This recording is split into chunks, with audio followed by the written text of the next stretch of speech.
Hi, everyone. I'm Veronica Vargas Stidvent, Executive Director of the Center for Women in Law. Welcome to our latest installment of the Center's Ex Libris series, which hosts authors and the discussions about their timely and relevant books. We're very excited today to welcome Sherry Boschert to discuss her book, 37 Words, Title IX and 50 Years of Fighting Sex Discrimination. And we're going to be joined by our conversation host, Jayma Meyer. Today's event has been approved for 1 hour of CLE by the Texas State Bar. If you're watching us in Zoom, you'll receive an email this afternoon with information about claiming your credit. And if you happen to be calling in by phone, please let us know that you've attended by sending an email to Center for Women in Law, that's all one word, Center for Women in Law, at law.utexas.edu. And during today's program, feel free to post your questions in the Q&A. For those of you who are joining us for the first time, the Center for Women in Law is a national resource and champion for women lawyers, generating lasting change within the legal profession. We pursue our mission in a variety of ways, including programs like today's Ex Libris event, which is made possible by the support of our sponsors and donors, including so many of you who are watching today. Gifts of any amount support our programs and the work of the center, and we thank you for your generosity. So without further ado, let's meet the author and our conversation host. Let me begin with Sherry Boschert, who is an award-winning journalist and the author of 37 Words. Her previous book, Plug-in Hybrids, The Cars That Will Recharge America, helped set the stage for today's electric vehicles. Among her many honors, she received a Distinguished Service Award from the Society of Professional Journalists for her efforts to promote equity within the news industry. She now lives in New Hampshire after several decades in the San Francisco Bay Area. And you can learn more about Sherry and follow her blog, which is also called 37 Words, at sherryboschert.com. So welcome, Sherry. We're also delighted to be joined by our conversation host, Jayma Meyer, who's counsel at Simpson Thacher Bartlett in New York City. She's an experienced antitrust lawyer with a current focus on representing pro bono clients in Title IX matters. And she's a visiting clinical professor at Indiana University O'Neill School of Public and Environmental Affairs, teaching sports law and public policy. She advocates the power of sports to bring about social change with a special emphasis on achieving gender equity in sports through education, activism, and litigation. She's published numerous law review articles, including her forthcoming article, Title IX's Substantial Proportionality Test, Old Challenges and New Debates, which is forthcoming in the Marquette Sports Law Journal. And she's a regular lecturer and panelist at universities, conferences, and symposium on sports law issues. She's negotiated Title IX settlement agreements and contain multi-year monitoring provisions with high schools throughout the U.S. and is currently litigating a class action Title IX case against the Hawaii Department of Education. She's a member of numerous boards, including Sports Lawyers Association and the Women's Sports Foundation and the National Women's Law Center. She has received numerous awards as well, so I'll let you read her full bio, but I thought it would be, I would be remiss if I didn't mention she was also a top 10 butterfly swimmer in the world in the early 1970s, which I found amazing. As a 10-year-old open enrollment swim team swimmer, the butterfly was the hardest stroke by far. So that is, among your many things, very impressive as well. So I will turn it over to Sherry and Jayma to discuss 37 Words. Thank you. Thank you so much, Veronica. That was way too kind. I'm so excited to talk to Sherry today about her very insightful book. Title IX is a mere 37 words, but it's had such an enormous impact. It prohibits sex discrimination in all kinds of activities and programs at educational institutions that receive any kind of federal funding, K through 12 through graduate school. And as Sherry noted in her title, Title IX turned 50 this year. There's been a year-long anniversary celebration among Title IX advocates and the public with lots of press coverage. So lots of celebration, but also much acknowledgement about how much more needs to be done. Sherry, your book obviously intentionally is very timely.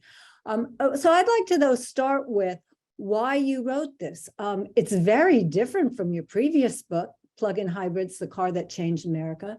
So why did you pick Title IX as a book topic? And maybe you can tell us a little bit more about how you started your research and the process. Sure. Yeah. I'd like to say that journalists are professional dilettantes. We, especially general interest journalists, bounce around among a lot of topics. For most of my career, I covered medicine, but I had lots of other interests, and I wrote on a variety of topics for the New York Times and lots of other places.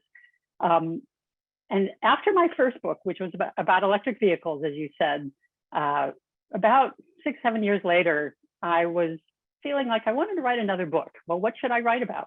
And I wanted to write about something that inspires me. And Title IX inspired me. And I thought I knew Title IX. Most people of my generation think of it as the law that got women and girls into sports. But the headlines were starting to be full of college-age women who were fighting back against sexual assault on campus. And that was kind of new to me. So I started looking into it. And the more I looked into it, the more fascinating it became, because, of course, I looked at all the books that were available, and they almost all dealt exclusively with athletics. And the more I looked at Title IX, I realized there's so much more to this law. Athletics is one tiny slice of it, a very important slice, but tiny. So I did what anyone does in the 2010s. I went to the internet, which is full of misinformation about Title IX, I will say, and there's some good stuff out there too. But through there, I connected with Bernice Sandler, who's the godmother of Title IX. And that opened doors for me to lots of other foremothers of Title IX, I call them. And I realized a lot of them were getting on in years, and on top of a full-time job, I would not be able to get to them while they were still here. And so I took kind of an early retirement and have spent the last 6 years working on this book. Very happily, it took me out of my comfort zone to lots of great archives. I researched in the Library of Congress, the Oregon Historical Society, where Representative Edith Green's papers are, and she's the mother of Title IX. The Schlesinger Library on the History of Women in America in Cambridge is the most awesome library in the world. I recommend it to anyone. I spent much time there. Fresno State University, lots of places. So I did about 100 interviews with people and a lot of research, and it was a lot of fun. And I learned a lot, and I hope everyone else will from the book. Oh, there's no question. We all can learn a ton. Perhaps lots has happened since President Nixon signed the law in 1972. And Birch Bayh, who was one of the co-authors of Title IX, also authored and participated greatly in the passage of the ERA in 1972, the same year Title IX was passed. But he thought that he was concerned about getting the necessary 3/4 of states to pass the ERA. So I think that's one reason he wrote and pushed and defended Title IX, because he knew the ERA prospects were somewhat dim. Can you tell us a little bit more sort of about what happened after the law was signed, and then what you did in fact focus most on in your book? Sure. Yeah. Birch Bayh was the father of Title IX. Edith Green was the mother in the House. Birch Bayh in the Senate was the father. And it never would have happened without either one of them. And I give him lots of credit. I will also say, though, that anytime we credit Birch Bayh, we have to credit his late wife, Marvella Bayh, because if it wasn't for her, he wouldn't have been the feminist he became. And she pushed him to write feminist legislation and was a real influence. So I want to give credit to her. There was a lot of, I kind of break up, I do follow Title IX sequentially through the years, but I also follow 3 main characters whose lives intersected with Title IX for almost all of those 50 years. And that's because you got to give the reader something to keep turning the page. This wasn't meant to be a dry academic text.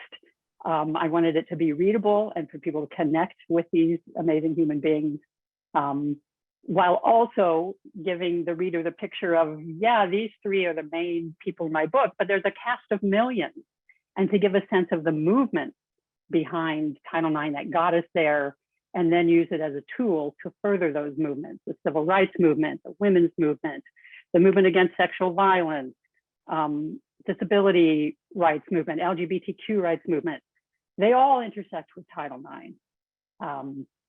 A lot has happened since then, and we could pick any one of those topics or any one of those people, and I could go into more detail. Well, terrific. Let's do that in a few minutes. I think it is fascinating. Actually, since you brought up Marvella, but, you know, two very specific concerns as to why Title IX was why one of your characters, Bunny, really was pushing for Title IX to be passed so much was because women were denied admission to colleges. There were quotas at most schools, in fact, and women had a lot of trouble becoming tenured professors. So what happened to Marvella that motivated her initially and then Birch to get so involved? Well, a number of things. You know, they both went to the same college, but she wanted to keep pursuing both education and jobs, and was pushed back because she's a woman, and that frustrated her to no end, and frustrated Birch too. So they kept doing that, but it was everywhere back then. It was so ubiquitous that people took it as normal. I mean, in the early 1960s, the University of Virginia, which is a public university, rejected 21,000 women undergraduate applicants and rejected 0 men. I mean, that was perfectly legal. They could do that. Stanford in the 1970s limited admissions to 40% for women, just arbitrarily, because they could.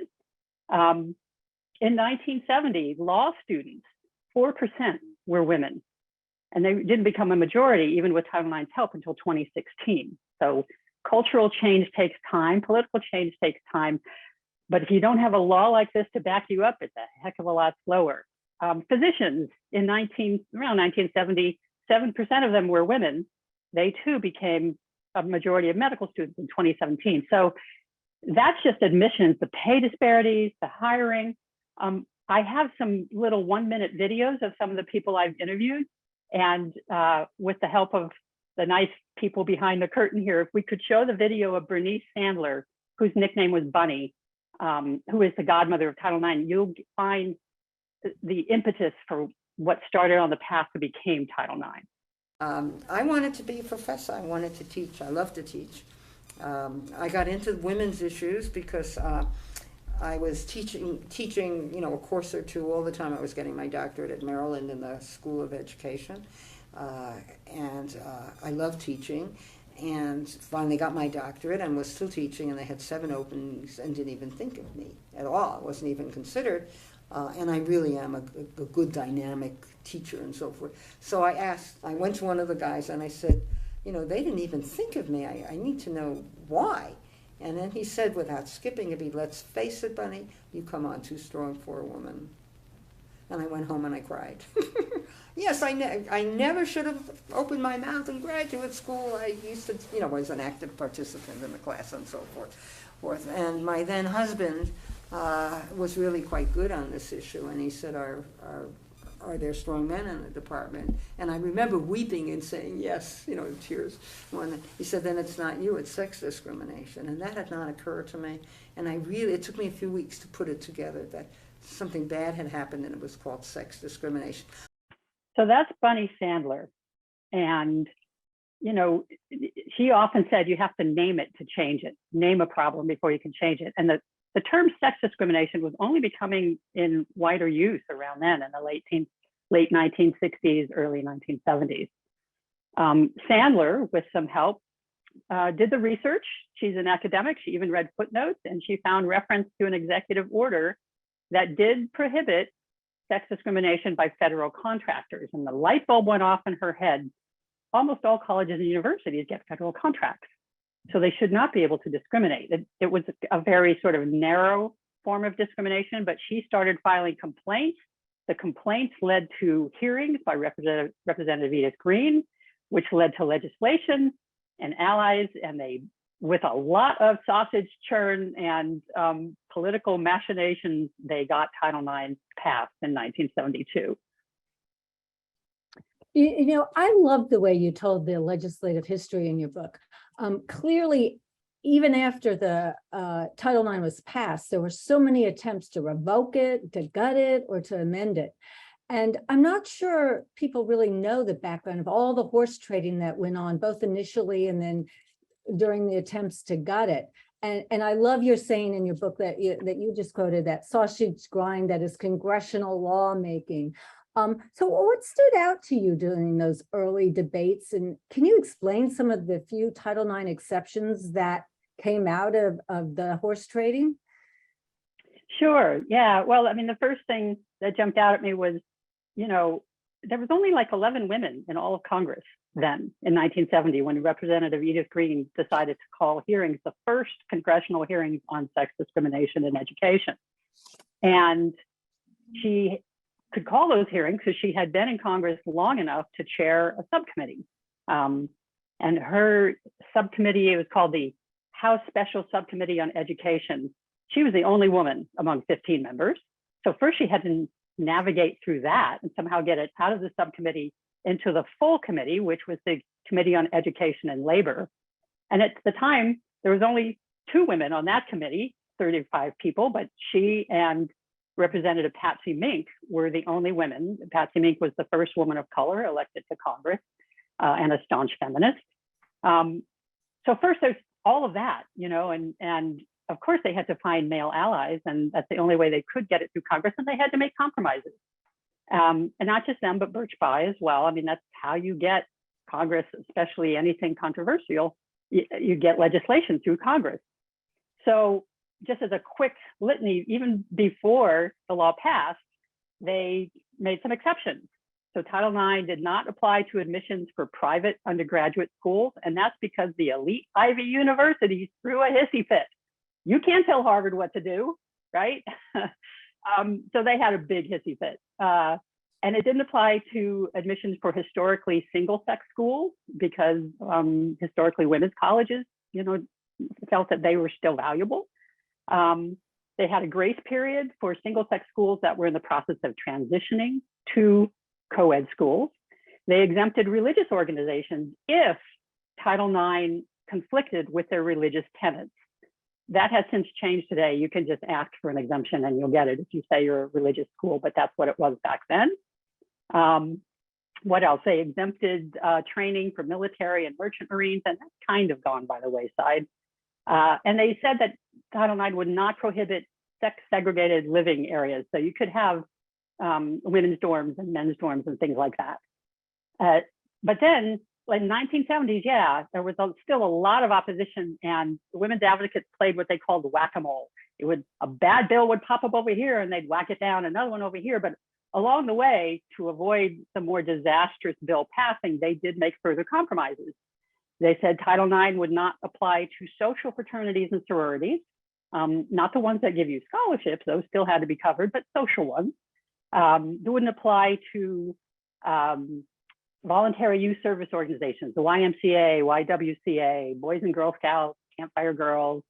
And in 1976, they said it wouldn't, and this was Birch Bayh's doing to stave off further attacks, it wouldn't apply to American Legion conferences like Boy State and Girl State, or mother-daughter and father-son activities. Those could be separate, but if you do one, you got to do the other comparably. And it would not apply to beauty pageant scholarships.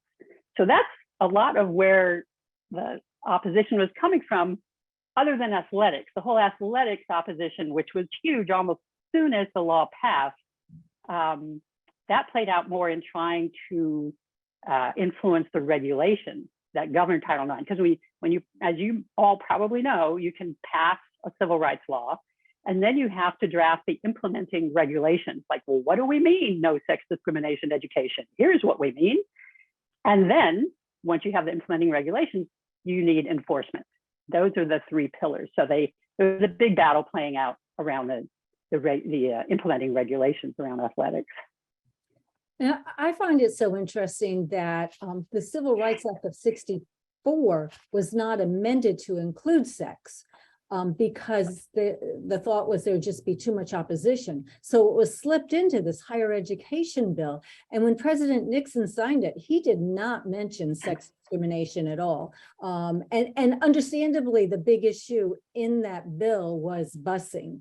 But let's move to sports, because that has received so much. Jayma, Yes. can I say, I love that you brought up Title VI, because the other thing that jumped out at me, other than, the odds against Edith Green and Birchby getting this through, was that Title IX, as originally drafted, was supposed to just amend Title VI by adding the word sex.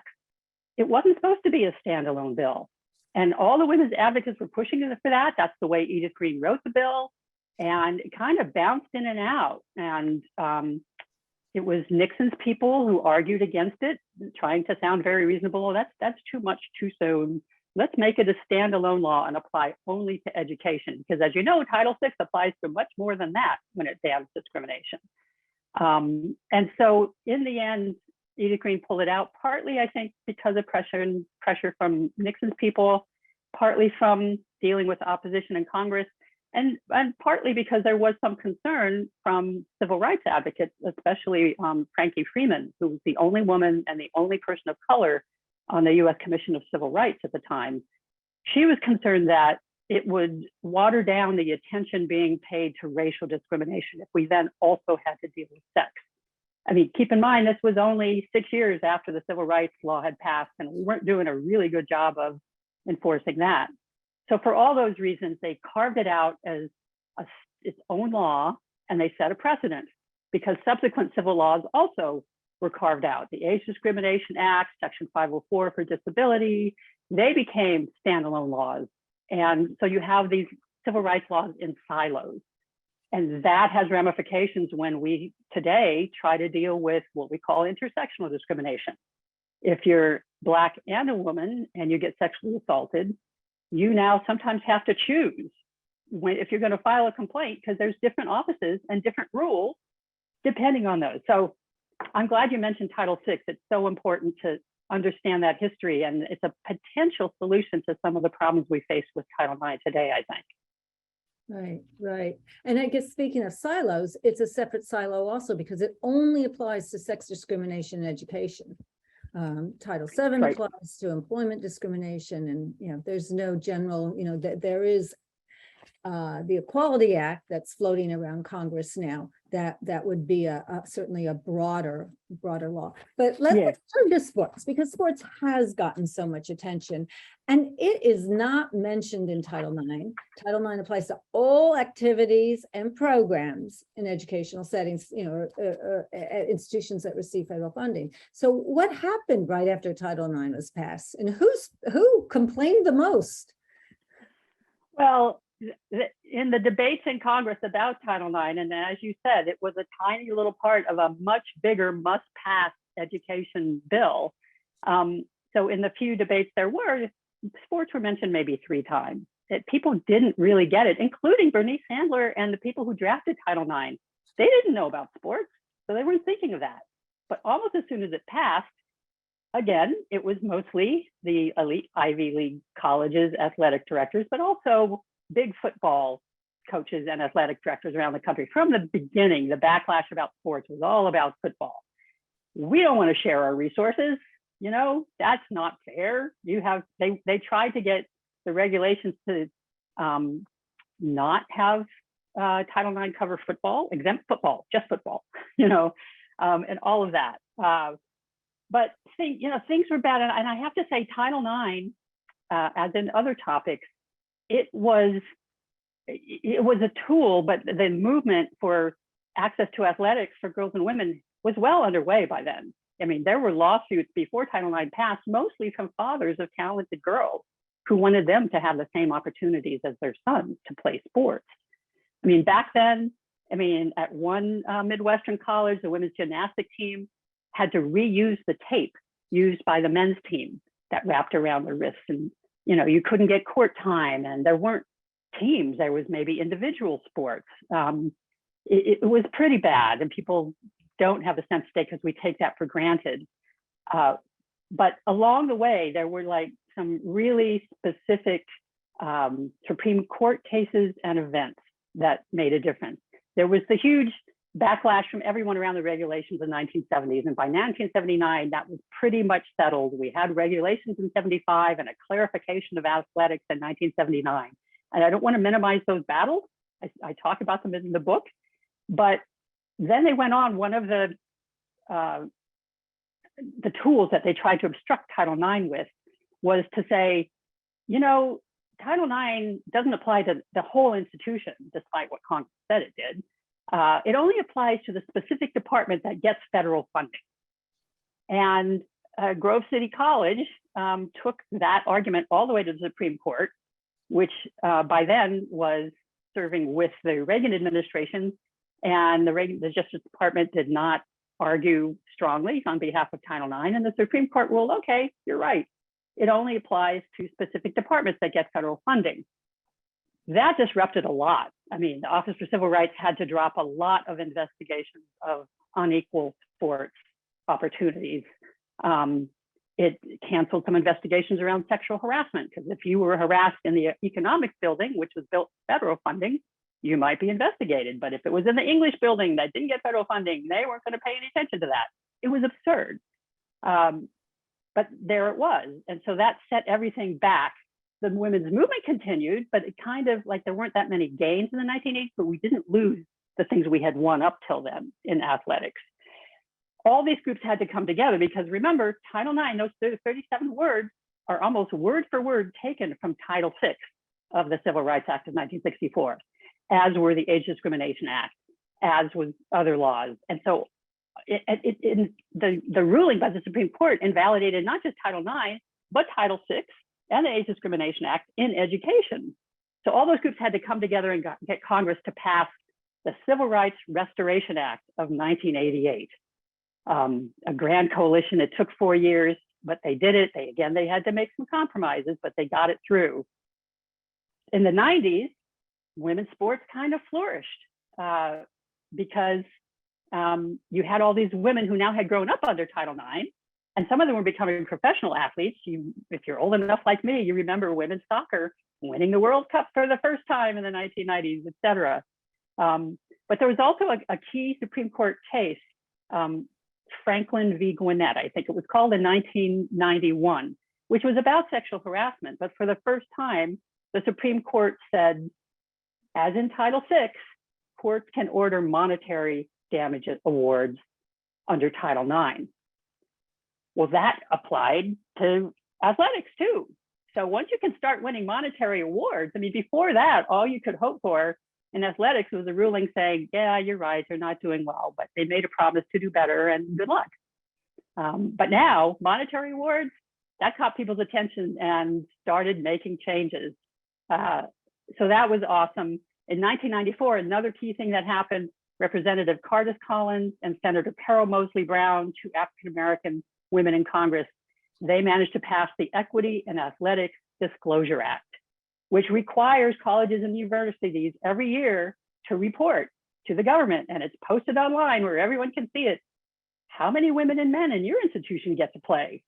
And what do you pay your coaches? And what kind of budget do you have for those sports? So it's really easy to look and see where there's discrimination still happening, but too often people don't look. And then if they don't complain, nothing changes really. But if they do complain, there's also repercussions. So Magic Window people, if you would play the third video with Diane Milutinovich, who's one of the three main characters in my book, because through her, I tell the story of athletics. She was an administrator at Fresno State and won one of the largest civil rights monetary awards in history, she and two coaches there in the late 2000s. If you file a lawsuit, you don't get hired again. So, as you well know. as I well know. And you know, it was a little different for me because I was in my late 50s. And you know, but Lindy and Stacy, they lost their careers. Here's Beth Burns, an excellent coach. She can't get a job. She's one of the best coaches in the country.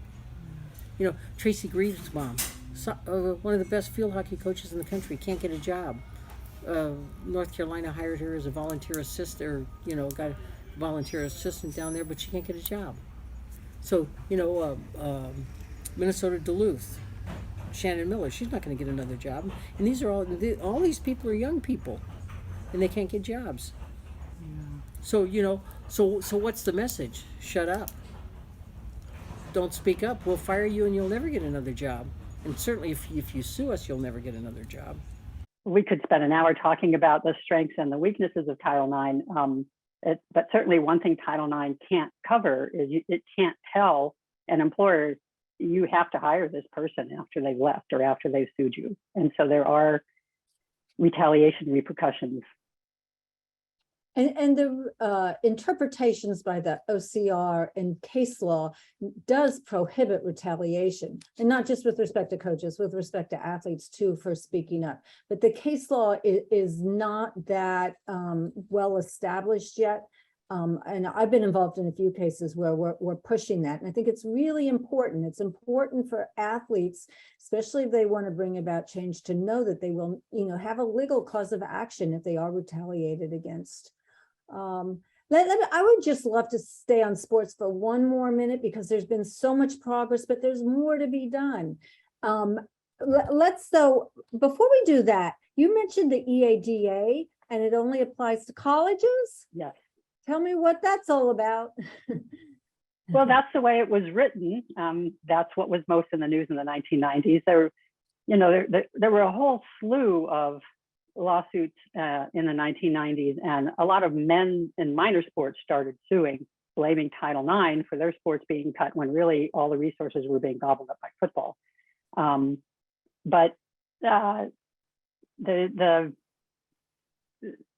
lost it. What was your original question? I got off on that. I guess what I can clarify it a little bit better. I mean, it doesn't apply to high schools. Yes, it doesn't, and go ahead. that's one of the fixes we need.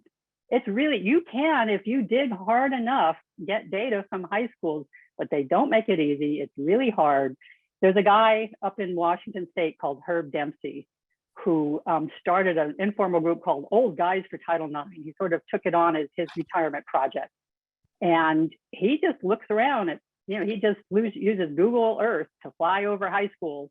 And if the boys are playing on a nice baseball field and the girls' softball team is playing in a swamp, boom, he files a complaint with OCR. But it's hard to get the data. With colleges, you can just go online, you can find it. So we need that for high schools so people can see, so it's really obvious, and then you can do something about it. Exactly. So I encourage everybody, when they see that another bill will drop with respect to having such data required to be reported by high schools, to support it. We need that data. And in college sports, the percentage of women playing sports has gone from 15% to 44%. So we're still lagging. In high school, it's gone from 7% to 43%, still lagging. There's so much more work to be done in this area. And that's one reason we definitely need the data, and we need everyone to step up and play a part in trying to get either their schools to change and deal with the inequities, or to bring a lawsuit, or to go to OCR and file a complaint. Have there been any unintended consequences in sports as a result of Title IX? Or have the struggles changed at all? Well, the struggles have changed some, because, obviously in the 1970s, they were justifying the idea that girls wanted to play sports and women wanted to play sports, because that was really questioned and not believed by men's sports leaders, et cetera. One of the unintended consequences that you may be thinking of is, before Title IX, 90% of coaches of women's teams were women. And that has dropped to something like 40% today. And that's because once it became clear that the NCAA could not get rid of Title IX and the men's coaches couldn't block it off over here so it didn't affect them, and women's sports started to grow and started to get some money behind it, well, then they were interested, and the NCAA kind of took over women's sports. There had been a different group, the Association for Interscholastic Athletics for Women that had governed women's sports, and they went out of business largely because of the NCAA in the early 1980s. So, first I was justifying that, then it was clear they were going to be here to stay, and over time, Title IX, especially in athletics, is immensely popular. So it was less a case of trying to, and no one was going to get rid of Title IX after a certain point, right? It was just trying to hem it in a little bit, saying, it's really not fair that they're cutting men's wrestling or swimming or whatever. Again, let's get football out of the picture and then divide everything else between the two of us. One of the proposals at the very beginning of the regulations on how do you fairly construct athletics that's not discriminatory, it wasn't necessarily going to be, we'll have men's sports and women's sports. There were other things, and we can talk about those later. But one of the proposals was, once they decided, all right, it's going to be men's and women's sports, let's just give equal money to both of them. Whatever the school budget is, they each get half, and you can do whatever you want with it in your department. Had we stuck with that, had that been adopted, I don't think there would have been such sort of ongoing accusations that Title IX is to blame for anything, because the men would have to wrestle with the idea that football gets all their resources. If that's what they want to do, fine. But, that's not women's sports problem, So things have not turned out as maybe they should have for coaches of women's teams. The pay for coaches of women's teams is still, I think, illegally below what it should be compared to pay for coaches of men's teams at many institutions. And, today you have sports becoming more and more of a big business on campus. And I think it revisits the whole question of how do we really organize non-discriminatory sports on campus? Should that even be part of education anymore? Is that what it is, part of education? Because in the 1970s, there was, some court cases that confirmed, yes, we as a society feel that athletics is an important part of education. Therefore, it should be accessible to everyone. But maybe in college, with some sports, that's not the case anymore. I don't know. It's evolving.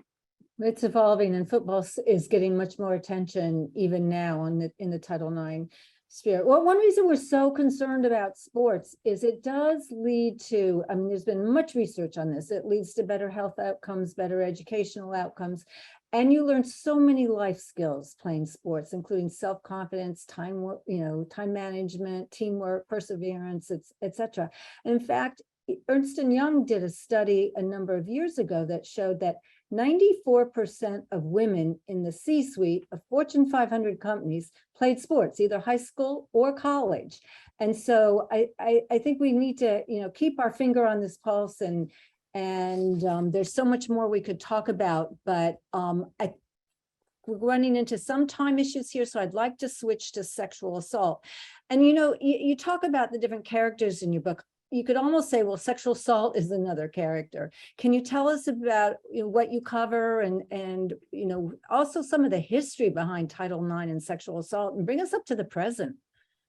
Oh my God, that too could be a 2-hour conversation, but just to hit some of the highlights, the movement against sexual assault goes way back, way before Title IX.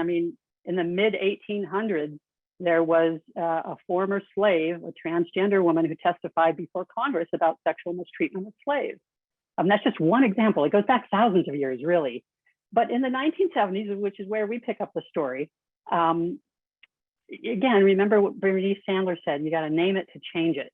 And the term they settled on in the 1970s, after kicking several around, was sexual harassment. And when I say they, I mean the broader women's movement and the movement against sexual violence and harassment. They started calling it sexual harassment. And that helped people see it more. It now had a name. There was a lot of activism around it, including one of the minor characters in my book, Anne Olivarius, who is now a fabulous lawyer and was a student at Yale then, and one of the founders of the Yale Women's Caucus. And they did a report for Yale on how much sexual harassment and assault there was going on, and advising that, we need some kind of policy to deal with this. None of the schools had policies to deal with it, sexual harassment and assault. So they sued under Title IX. It was the first lawsuit, Alexander v. Yale, which all of you probably are familiar with. And it had multiple plaintiffs. And the first judge magistrate threw them all out on technicalities except one, Pamela Price. If we can run the second video with Pamela Price in 1 minute, she'll tell you why she joined the lawsuit. It was quid pro quo harassment. It was a professor who was trying to extort sex in exchange for a good grade. He's dropping these clues and I'm totally oblivious. I'm just like, yeah, I don't want to see. That's great. I hope it's not a C either. But then he starts to repeat it. Well, I really, really would hate to give you a C. Okay, I don't want to see. I really, really, really would hate to give you a C. And I'm saying, I don't want to see, and finally he just says, well, will you make love to me? And again, I had no frame of reference. All I could think was no. No, I'm not. And so I remember just sitting there saying no. And, trying to process it in my own mind and just continue. All I could say was no. No, but not with any force, just really no. Probably by the time I got down to the bottom of the stairs, I'm thinking, I'm going to get a C. I didn't sleep with him. I got angry. I got confused. I didn't know what to think. So Price and the others lost their case and lost the appeal. But for the first time, a judge magistrate ruled that Title IX does cover sexual harassment, and you can't expect people to have an equitable education if they're being sexually harassed. So even though they lost the case, within a few years, dozens of colleges and universities started adopting sexual harassment policies. And at first, a lot of it was around, faculty or staff harassing students. It was a lot of quid pro quo.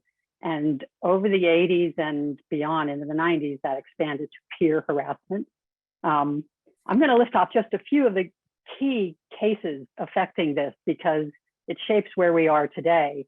I mentioned the 1984 Grove City College case that confined the application of Title IX to specific departments and how they had to drop certain sexual harassment investigations because of that, but they got that fixed with the Civil Rights Restoration Act. In 1991, Anita Hill testified against Clarence Thomas being nominated for the Supreme Court. And that was a cultural moment in the US. That really boosted the movement against sexual harassment. In 92, the Supreme Court with Franklin v. Gwinnett okayed monetary damage awards. That was huge.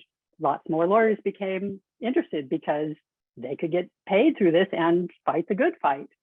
But then in 1988, the Supremes in a case called Gebser versus Lago Vista Independent School District, which is about a teacher raping a 14-year-old repeatedly and the school doing nothing.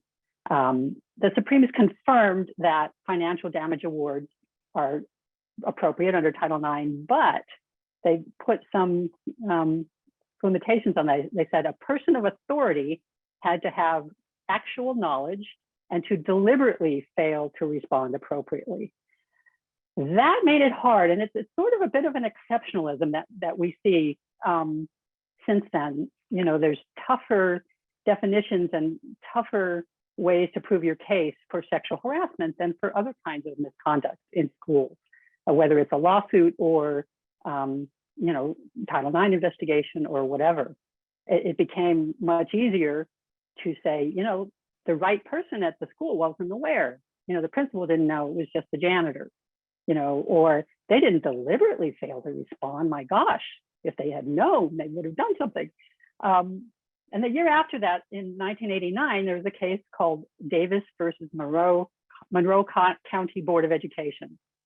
And the Supreme Court affirmed that Title IX does cover peer harassment, which was huge, but it crafted a more stringent definition of actionable sexual harassment than you would find in, say, Title VII of the Civil Rights Act covering employment discrimination or sexual harassment on the job. Instead of saying that the harassment must be severe or pervasive, it said in school it had to be severe and pervasive and objectively offensive, creating a hostile environment. It's much harder to prove than in the workplace. So those were two big stumbling blocks for legal cases.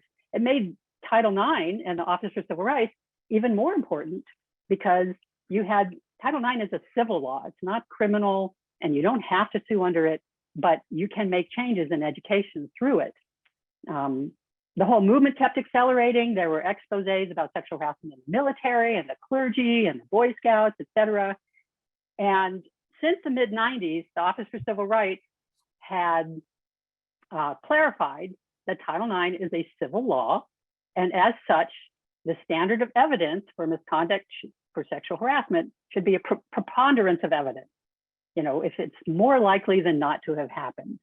It's not criminal law standard of evidence. It's not some in-between standard that were fashioned by some schools. And they repeatedly gave, ever since Title IX regulations were passed, there have been dozens of Dear Colleague letters and other guidance issued by the Office for Civil Rights when schools said, we don't know what you mean, how to be fair in athletics, tell us. And we don't know how to deal with sexual harassment, tell us. Well, in 2011, the OCR under Obama issued another Dear Colleague letter, it wasn't the first, giving a little more detail on how to apply the preponderance standard and how to deal with sexual harassment. And it was specific enough that a new wave of young activists in the 2010s took that tool and went running with it. I mean, the baton had been passed, and they formed groups like Know Your Nine and End Rape on Campus. That influenced the hashtag Me Too wave that came out of the entertainment industry. Title IX was being more effective until President Trump got elected, and he kind of went nuclear. I mean, until then, all the OCR guidance had been Dear Colleague letters and other things that were not mandatory, they were optional. Basically, the Office for Civil Rights said, if you follow these guidelines, we will assume that you are not violating Title IX. But if you don't follow these guidelines and we get a complaint, we might have to investigate you. Well, Trump did something different. For the first time since 1975, he and Education Secretary Betsy DeVos changed the actual regulations, which was a 2-year process. There's a whole legal procedure you have to go through. But they did it, and they imposed President Trump's view of sexual harassment as the law. And not surprisingly, it's more difficult for victims of sexual harassment who are both women and men, and it made it easier on the alleged perpetrators of sexual harassment. Since President Biden was elected, he almost immediately started a process to revise those Trump regulations. So now, instead of a Dear Colleague letter from whichever administration is in power, we're going through 2 years of mandatory regulations you have to follow before something gets changed. It's sort of ridiculous. I don't know a fix for that. I mean, do you, Jayma? I don't know, but it's got to change. Well, the requirements are really under the Administrative Procedure Act, where you issue proposed regulations, and then there's a comment period. And the comments have been extensive in this area, both under Trump and under Biden. And so it takes time to go through them and reassess them. The Trump administration did change a few of their proposed regulations, but as a result of the comments, but we'll see what happens now with the Biden administration. I mean, it's a seesaw depending on the administration. And also there are different values here, clearly. I mean, the accused does need to have due process rights, but what does that mean in a Title IX proceeding as opposed to either a civil or criminal proceeding? So a lot of the case law, yeah. Yeah, because keep in mind, what Title IX is about is access to education and an equal education. It's not about a verdict of guilty or not guilty, like in criminal law. It's if you have a situation, if we take sexual assault as an example, you're trying to determine, I mean, both of students want access to their education. But if that assault was more likely to happen than not, you have to do something so that the victim can stay in the education. And there's various ways to work that out, you know, and not all parties are going to be happy, but it's about preserving education. It's not guilty or innocent. Right, exactly. So the legal concepts of, rules of evidence and, cross-examination of witnesses, et cetera, don't necessarily come into play in Title Right. IX. Although then the results in the Title IX proceeding may be used in civil or criminal proceedings. So it gets very messy. And right now, very few people have good solutions. So anyway, let's move on, because we again could talk about sexual assault for hours and Title IX's implications on it. Yeah, a major theme in your book is intersectional discrimination, and you touched upon that a little bit earlier, but I was wondering if you could discuss it more. And I'd also like, if for those that are very interested in this area, the National Women's Law Center, which is the non-profit entity that has done most in enforcing Title IX, did issue a report several years ago called Girls of Color Finish Last. So I recommend that as reading, and you cite that in your book. But tell us more.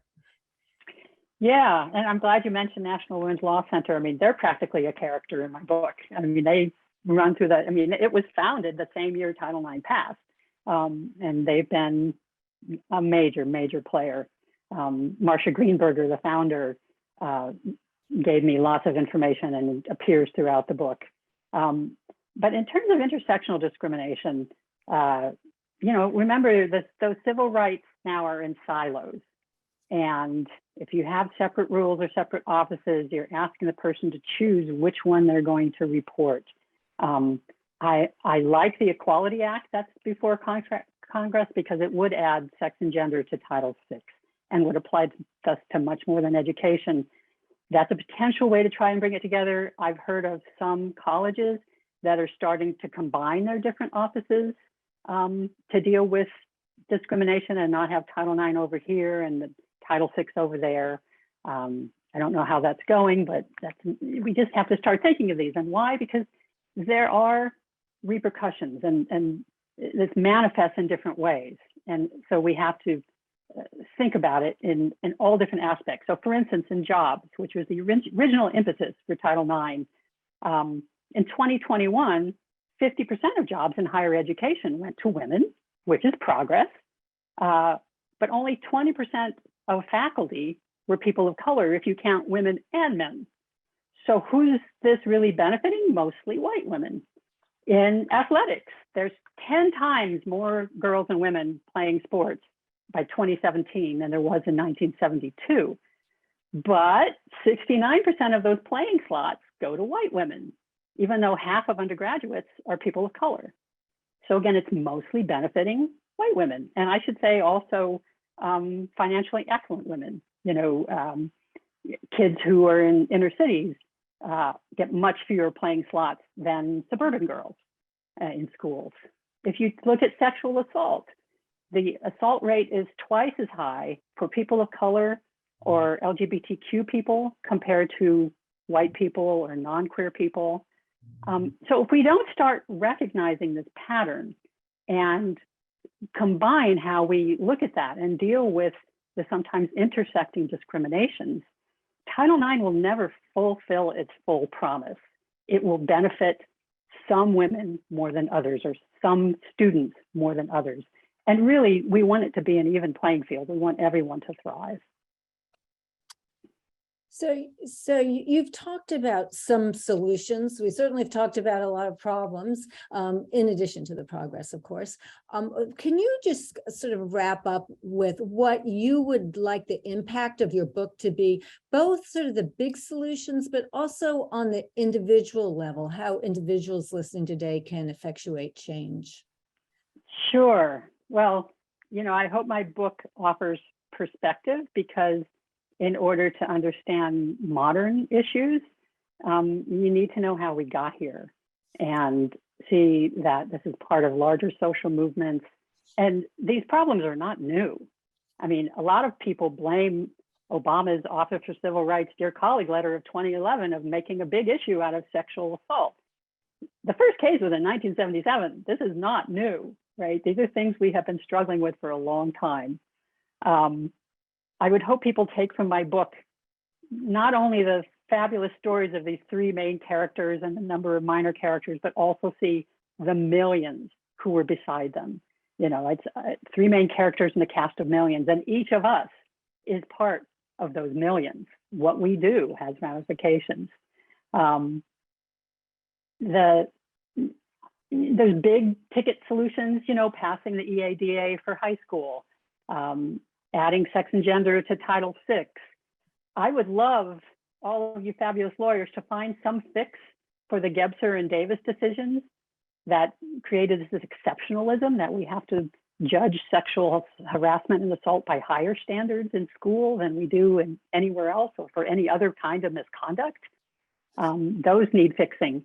We need to sufficiently fund the Office for Civil Rights. When the Reagan administration came in, they hacked the budgets of any civil rights, anything they could find, and it has never fully recovered. It hasn't even half recovered. The OCR is significantly underfunded, as are most Title IX offices in colleges, universities, high schools. There's a huge level of burnout there and turnover, and they're not sufficiently funded. We need that. And I would hope people, not take Title IX as a ceiling. It's the floor.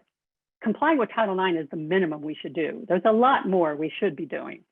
One of the places I recommend to people is called the Center for Institutional Courage, because it looks at, really how can a university or college or school respond if it has been accused of failing its students? What would be a good response? So there's people out there thinking about that to guide institutions as well.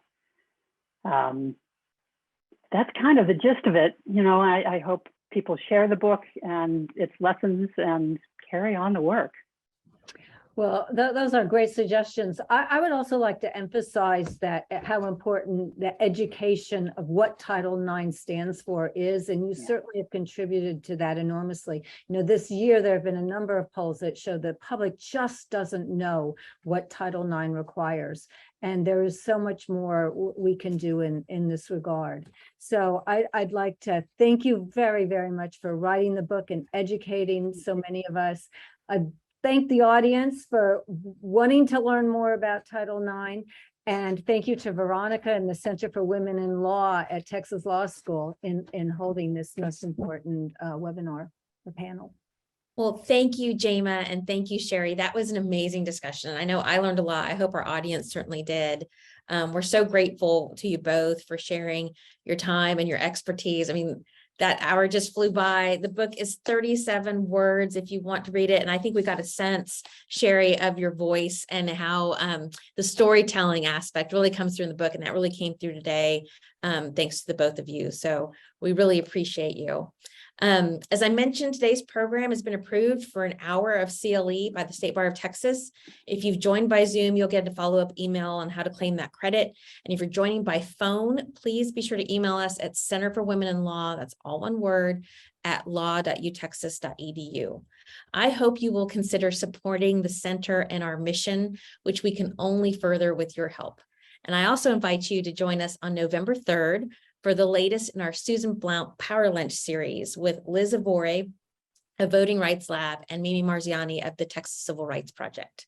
Be sure to follow us on social media and our website for any upcoming programs and events, and I look forward to seeing you again soon. Thank you all so much for joining us.